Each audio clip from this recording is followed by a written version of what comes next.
پاکستان سیاحت کے وسیع اور قدرتی وسائل کی وجہ سے اقوام عالم میں اہم مقام رکھتا ہے۔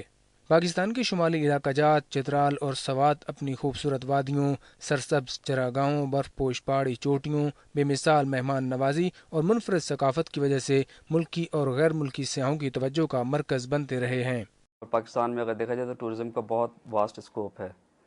پاکستان کی جو ویلیز ہیں، جو علاقے ہیں، جو ریگستان ہیں چولستان کے جیسے، تو ٹورسٹ کا یہاں پہ بہت زیادہ اسکوپ ہے، لیکن بات ہے اس کو پروموٹ کرنے کی کہ آپ کس طرح پروموٹ کرتے ہیں یا پریزنٹ کرتے ہیں اپنی آئٹمس کو، اور جیسے آپ پریزنٹ کریں گے ویسے ہی اس کی مارکیٹ بنے گی۔ ہم فیسیلیٹیٹ کرتے ہیں ریلیجس ٹورزم بھی، ایڈونچر کی ٹورزم بھی، اور ویسے بھی صرف سینک بیوٹیز دیکھنے کے لیے وہ بھی ہمارے پاس ہیں۔ ہمارے پاس ورائٹی ہے، اس ورائٹی کو ہم نے ایکسپلور بھی کرنا ہے، ایکسپلائٹ بھی کرنا ہے to our best advantage. Pakistan کی قومی معیشت میں سیاحت کی صنعت غیر ملکی زر مبادلہ کے حصول کا نواں بڑا ذریعہ ہے۔ سیاحت سے حاصل ہونے والی سالانہ آمدنی $230 ملین کی حد تک پہنچتی رہی ہے، اور ہزاروں افراد کا ذریعہ معاش بھی اس صنعت سے وابستہ ہے۔ وزارت سیاحت کی اعداد و شمار کے مطابق 5 لاکھ سیاح پاکستان سالانہ آتے ہیں، لیکن 9/11 کے بعد شروع ہونے والی دہشت گردی کے خلاف عالمی جنگ نے پاکستان کی ترقی کرتی سیاحت کی صنعت کو بھی بری طرح متاثر کیا ہے۔ ٹورزم کا فیوچر جتنا ہے وہ ڈیپینڈ کرتا ہے سیفٹی اور سیکیورٹی، اور جو ٹورسٹ آتا ہے اس کا ایکسپیکٹیشن یہ ہوتی ہے کہ اسے ایٹماسفیئر سیف ملے، وہ پلیجر کے لیے آتا ہے، وہ اپنی اسٹے کو ایڈونچرس بھی بنانا چاہتا ہے، لیکن ساتھ ساتھ وہ چاہتا ہے کہ سیف ہو۔ تو سوات میں تو اس ٹائم تقریباً آلموسٹ 100% ہوٹلز، جو ایک بہت بڑی انڈسٹری تھی ہوٹلز کی سوات میں، وہ آلموسٹ بند پڑی ہے اس وقت۔ ہوٹلز بند ہونے کا مطلب یہ ہے کہ ہوٹلز کے جو ریونیو جو جنریٹ کر رہا تھا، اپنے اسٹاف کو جو جابس ملی ہوئی تھی، امپلائمنٹ ملی ہوئی تھی، وہ سب کی سب ختم ہو کے رہ گئی ہے، اور بے روزگاری کا عالم دیکھے۔ اور ابھی گریڈ اسٹیشن پچھلے دنوں انہوں نے اڑایا ہے، تو اس کی وجہ سے لائٹ کا نظام بھی متاثر ہوا ہوا ہے۔ تو جہاں لائٹ نہ ہو، جہاں پہ ہوٹل انڈسٹری نہ ہو، جہاں دہشت گردی ہو، جہاں سیکیورٹی نہ ہو، نیچرلی اس سے فرق تو پڑتا ہے۔ پھر وہاں پہ تو کوئی آنا نہیں چاہے گا، اور کوئی اپنا سرمایہ یا وزٹ کرنے کے لیے نہیں آئے گا۔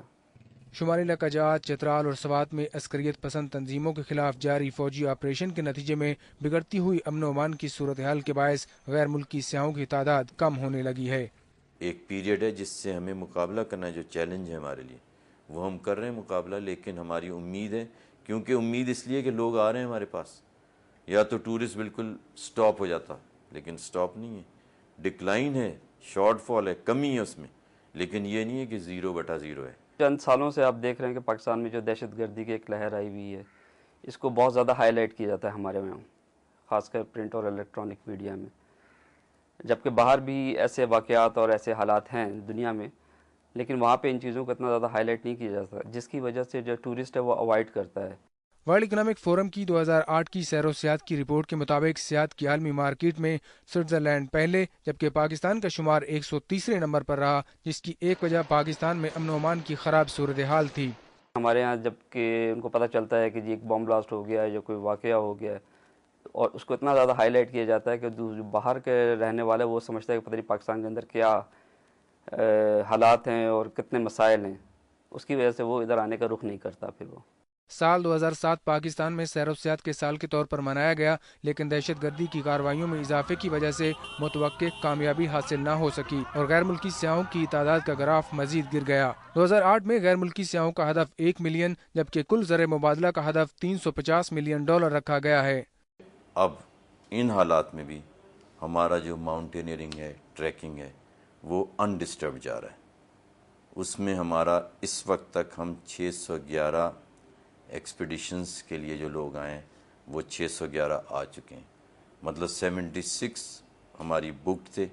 611 انٹرنیشنل ایکسپیڈیشنز، اور ہمارا ماؤنٹینئرنگ اور ٹریکنگ کا جو ہے وہ ارننگ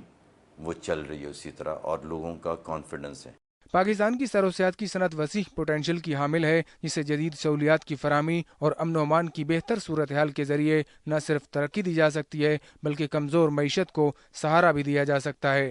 محمد عارف، سما، اسلام آباد۔